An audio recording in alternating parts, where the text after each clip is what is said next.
ಸಂತೋಷ ಸೂತ್ರ ಕಾರ್ಯಕ್ರಮಕ್ಕೆ ಮತ್ತೊಮ್ಮೆ ಸ್ವಾಗತ ವೀಕ್ಷಕರೇ. ಈಗಾಗಲೇ ಸಾಕಷ್ಟು ಜನ ನಮಗೆ ಪತ್ರ ಬರೆದಿದ್ದಾರೆ. ಈಗಾಗಲೇ ನಮಗೆ ವೀರಭದ್ರಪ್ಪ ಅವರು ಪತ್ರ ಬರೆದಿದ್ರು, ಪ್ರೇತಬಾಧೆ ಇದೆ ಅಂತ ಗುರುಜಿ ಹೇಳಿದ್ರು. ಹಾಗಾದ್ರೆ ಏನು ಪರಿಹಾರ ಅಂತ ಅವರಿಂದಾನೇ ಕೇಳೋಣ. ಗುರುಜಿ, ಈಗಾಗಲೇ ನೀವು ಪ್ರೇತಬಾಧೆ ಇದೆ ಅಂತ ಹೇಳಿದ್ರಿ, ಒಂದು ವೇಳೆ ಈ ರೀತಿ ಸಮಸ್ಯೆ ಇದ್ದಲ್ಲಿ ಯಾವ ರೀತಿ ಪರಿಹಾರ ಕಂಡ್ಕೋಬೇಕಾಗುತ್ತೆ? ಒಂದು ವೇಳೆ ಇದಕ್ಕಿತ್ತು ಅದು ಮಾಟ ಆಗಿದೆಯೋ ಮತ್ತೊಂದಾಗಿದೆಯೋ ಅದೇ ನಂತರ ನೋಡ್ಕೊಳ್ಬೇಕು. ಒಂದು ವೇಳೆ ಈ ರೀತಿಯಾದಂಥ ಬಾಧೆ ಇತ್ತು ಅಂತಂದಾಗ ಬಾಧಾಕರ್ಷಣ ಅಂತೇಳಿ ಇದೆ. ಕೆಲವೊಂದು ಕ್ರಮಗಳಿವೆ, ಬಲಿ ಕ್ರಮಗಳೆಲ್ಲ ಇವೆ. ಈ ಆಕರ್ಷಣೆಯನ್ನು ಮಾಡಿಕೊಂಡು, ಅಂದರೆ ಇವನಿಗೆ ಯಾವ ತೊಂದರೆ ಆಗಿದೆ, ಯಾರಿಂದ ತೊಂದರೆ ಆಗಿದೋ ಅದನ್ನು ಆಕರ್ಷಿಸಿ ಅವುಗಳನ್ನು ನಾಶಪಡಿಸ್ತಕ್ಕಂಥದ್ದು. ತೆಂಗಿನಕಾಯಿನಲ್ಲಿ ಆಕರ್ಷಣೆ ಮಾಡಿ ಓಕುಳಿಯಲ್ಲಿಟ್ಟು ಅದನ್ನು ಮತ್ತೆ ನಾಶಪಡಿಸ್ತಕ್ಕಂಥದ್ದಿದೆ. ಉಚ್ಚಾಟನೆ ಮಾಡ್ತಕ್ಕಂಥದ್ದಿದೆ, ಪ್ರೇತೋಚ್ಚಾಟನೆ ಅಂತ ಮಾಡ್ತಕ್ಕಂಥದ್ದಿದೆ. ಅಥವಾ ಇವುಗಳನ್ನು ವಾಮಾಚಾರ ಇತ್ಯಾದಿಗಳನ್ನು ನಡೆದಿದ್ದರೆ ಅದನ್ನು ಸಹ ಉಚ್ಚಾಟನೆ ಮಾಡಿ ಅಘೋರಸ್ತ್ರ ಅಥವಾ ಸುದರ್ಶನ ಇತ್ಯಾದಿಗಳ ಹೋಮಗಳಿವೆ. ಅದೇ ರೀತಿಯಾದ ಬಲಿಕರ್ಮಗಳು ಇವೆ. ಒಂದು ವೇಳೆ ಬಹಳ ದೊಡ್ಡ ಪ್ರಯೋಗಗಳು ನಡೆದಿದ್ದರೆ ಅವುಗಳಿಗೆ ಬಲಿಕ್ರಮಗಳ ಮುಖಾಂತರ ಉಚ್ಚಾಟನೆ ಮಾಡಿ ಬಾಧಾಕರ್ಷಣೆ ಮಾಡಿ ಅವುಗಳನ್ನು ನಾಶಪಡಿಸಿ ಮತ್ತೆ ಸಂರಕ್ಷಣೆಗೋಸ್ಕರವಾಗಿ ಒಂದು ಹೋಮಗಳನ್ನು ಮಾಡ್ತಕ್ಕಂಥ ಕ್ರಮಗಳು ಆಗಮಶಾಸ್ತ್ರದಲ್ಲಿದೆ. ಗುರುಜಿ, ಈಗ ನಮಗೆ ಸುಮಿತ್ರಾ ಮಂಗಳೂರಿಂದ ಪತ್ರ ಬರೆದಿದ್ದಾರೆ. ಸಾಮಾನ್ಯವಾಗಿ ದೇವದಾರು ಮರದ ಕೆಳಗಡೆ ಮನೆ ಕಟ್ಟಿದ್ರೆ ಅದು ಅಪಶಕುನ ಅಂತ ಹೇಳ್ತಾರೆ, ಅಲ್ಲದೆ ಮನೆ ಏಳಿಗೆ ಆಗಲ್ಲ ಅಂತಾರೆ, ನಿಜಾನ ಅಂತ ಕೇಳ್ತಿದ್ದಾರೆ. ಈಗ ದೇವದಾರು ಅನ್ನುವಂಥದ್ದು ಅದು ಎರಡು ಥರದ್ದು ಮರ ಇದೆ. ಇನ್ನೊಂದು ಔಷಧಕ್ಕೆ ಸಂಬಂಧಪಟ್ಟ ಹಾಗೆ ದೇವದಾರು ಅಂತ, ಇನ್ನೊಂದು ದಾರು ಹರಿದ್ರ ಅನ್ನುವಂಥದ್ದು ಒಂದು ಬೇರೆ ಮರ ಇದೆ. ಈಗ ಇತ್ತೀಚಿನ ದಿನಗಳಲ್ಲೆಲ್ಲ ಸಾಮಾನ್ಯವಾಗಿ ದೇವದಾರು ಅನ್ನುವಂಥದ್ದು ವಾಡಿಕೆಗೆ ಬಂದಿರತಕ್ಕಂಥ ಒಂದು ಮರ ಯಾವುದು ಅಂತಂದರೆ ಈ ಸಾಲು ಮರಗಳು ಅಂತ ನೆಟ್ಕೊಂಡು ಹೋಗ್ತಾರಲ್ಲ. ಆಮೇಲೆ ಈಗ ಸರ್ಕಾರಿ ಕಚೇರಿಗಳಿರ್ತಕ್ಕಂಥ ಕಡೆ ದೊಡ್ಡ ದೊಡ್ಡ ಮರ ಇರುತ್ತೆ ನೋಡಿ, ಅಂಬ್ರಲಾ ಟೈಪ್, ದೊಡ್ಡಕ್ಕೆ ಛತ್ರಿ ಥರ ಬೆಳ್ಕೊಳ್ಳುತ್ತೆ. ಕೆಳಗಡೆ ಬರೀ ರಂಬೆ ಕೊಂಬೆಗಳೇ ಕಾಣ್ತಿರುತ್ತೆ. ಆ ಎಲೆಗಳು ಮಾತ್ರ ದೊಡ್ಡಕ್ಕೆ ಬೆಳ್ಕೊಂಡು ಸಾಧಾರಣ ಒಂದು 100 ಅಡಿಗೂ ನೆರಳು ಕೆಳಗಡೆ ಇರುತ್ತೆ. ಯಾವತ್ತಿಗೂ ನೆರಳಿರುತ್ತೆ ಅಂಥೇಳಿ ಅಂಥ ಮರಗಳನ್ನು ನೆಟ್ಟಿರ್ತಾರೆ.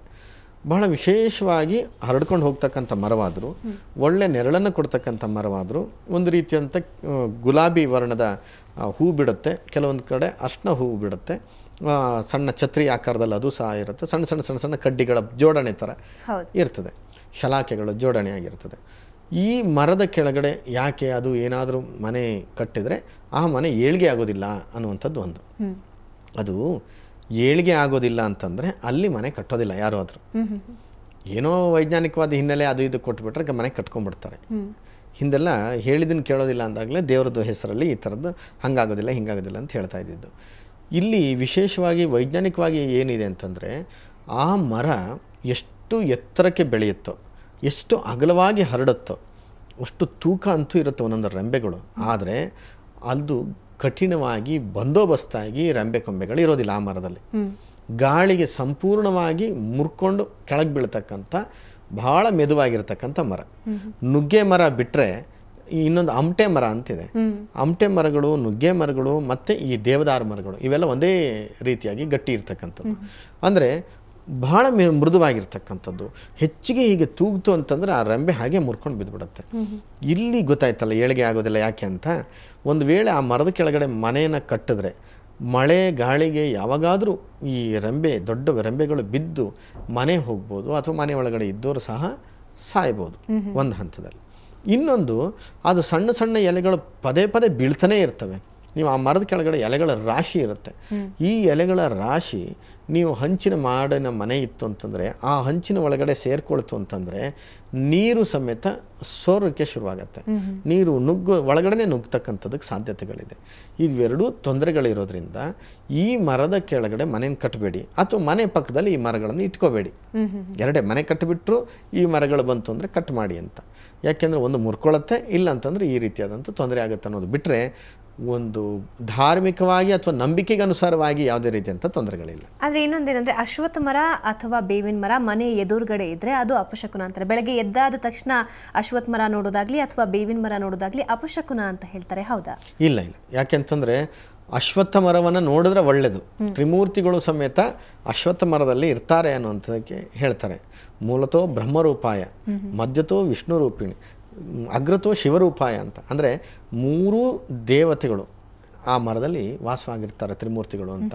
ಅಂಥ ಮರ ನೋಡಿದ್ರೆ ಭಾರಿ ಒಳ್ಳೆಯದು. ಜೊತೆಯಲ್ಲಿ ಮನೆ ಹತ್ತಿರದಲ್ಲೇ ಆ ಮರಗಳಿತ್ತು ಅಂತಂದರೆ, ಹತ್ತಿರ ಅಂದರೆ ತಾಗಿಸ್ಕೊಂಡೇ ಇರೋವಂಥದ್ದಲ್ಲ, ಅದು ಸಮೇತ ಬಹಳ ವಿಶಾಲವಾಗಿ ಬೆಳೆಯೋದ್ರಿಂದ ಮನೆಯ ಒಳಗಡೆನೂ ಬೇರುಗಳು ಬರೋ ಸಾಧ್ಯತೆಗಳಾಗುತ್ತೆ, ಜೊತೆಯಲ್ಲಿ ರೆಂಬೆಗಳು ಮನೆಗೆ ತಾಗುತ್ತೆ ಅನ್ನೋದ್ರಿಂದ ಮನೆಗೆ ಹತ್ತಿರ ಇರಬಾರ್ದು, ಸ್ವಲ್ಪ ದೂರದಲ್ಲಿರಬೇಕು.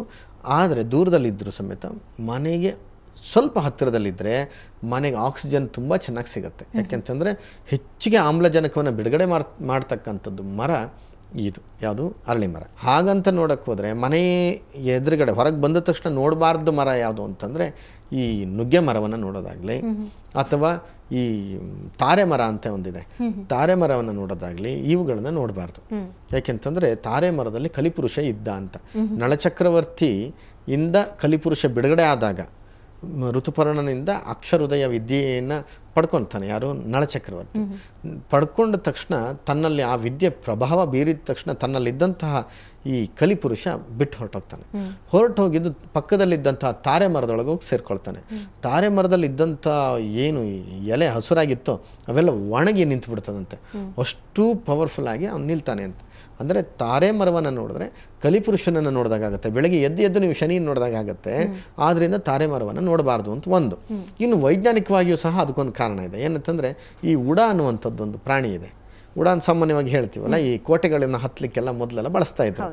ಈ ಉಡ ಅನ್ನುವಂಥ ಸಮಯ ಹೆಚ್ಚಿಗೆ ಈ ತಾರೆ ಮರದಲ್ಲಿ ವಾಸವಾಗುತ್ತೆ. ಆದ್ದರಿಂದ ಈ ತಾರೆ ಮರವನ್ನು ನೀವು ಮನೆ ಹತ್ತಿರ ಇಟ್ಕೊಂಡ್ರೆ ಆ ಉಡುಗಳು ಮನೆ ಒಳಗಡೆ ಬರಬಾರ್ದು ಅಂತ ಒಂದಿದೆ. ಉಡ ಬಂತು ಅಂತಂದರೆ ಆ ಮನೆಗೆ ಮಾಟ ಮಾಡೋದೇ ಬೇಡ ಅಂತ ನಷ್ಟವಾಗತ್ತೆ, ನಾಶವಾಗತ್ತೆ ಅನ್ನುವಂಥದ್ದು ಒಂದು ವಾಡಿಕೆ ಇದೆ. ಆದ್ದರಿಂದ ಈ ಮರವನ್ನು ಇಟ್ಕೊಳ್ಬಾರ್ದು ಅಂತ. ನೋಡಿ, ಕೆಲವೊಂದು ಮರಗಳು ಸಮೇತ ವೈಬ್ರೇಷನ್ನ ಕೊಡ್ತವೆ, ಅದನ್ನ ಹೀರ್ಕೊಳ್ತವೆ, ತನಗೆ ಬಿಡುಗಡೆನೂ ಮಾಡ್ತವೆ. ನವಗ್ರಹಗಳಿಂದಲೂ ಸಹ ಕೆಲವೊಂದು ತರಂಗಗಳನ್ನು ಸ್ವೀಕಾರ ಮಾಡ್ತಕ್ಕಂಥ ಮರಗಳಿವೆ. ಹಾಗಾಗಿ ಇಂಥ ಮರಗಳು ಇಂಥ ಮನೆ ಹತ್ತಿರ ಇರಬೇಕು, ಇರಬಾರ್ದು ಅನ್ನೋದಕ್ಕೆ ಕೆಲವೊಂದು ಲಿಸ್ಟೇ ಸಮೇತ ನಮ್ಮ ಧಾರ್ಮಿಕ ಸಂಹಿತೆಗಳಲ್ಲಿ ಕೊಟ್ಟಿವೆ. ಓಕೆ ಗುರುಜಿ, ಸಾಕಷ್ಟು ಉತ್ತಮವಾದಂತಹ ಮಾಹಿತಿ. ಯಾಕೆಂದರೆ ಇಂತಹ ಸಣ್ಣ ಸಣ್ಣ ಸಮಸ್ಯೆಗಳು, ಸಣ್ಣ ಸಣ್ಣ ಅನುಮಾನಗಳಲ್ಲಿ ಎಷ್ಟೋ ದೊಡ್ಡ ದೊಡ್ಡ ಕೆಲಸಗಳನ್ನು ಜನ ಬಿಟ್ಬಿಡ್ತಾರೆ ಮಾಡೋದನ್ನೇ. ಅಂತಹ ಹಲವಾರು ಮೂಢನಂಬಿಕೆಗಳಿಗೆ ಸೂಕ್ತವಾದಂತಹ ಉತ್ತರ ಕೊಟ್ಟು ಸಾಕಷ್ಟು ಜನರ ಸಮಸ್ಯೆಗೆ ಪರಿಹಾರ ತಿಳಿಸ್ಕೊಟ್ರಿ. ಧನ್ಯವಾದ. ಸಂತೋಷ.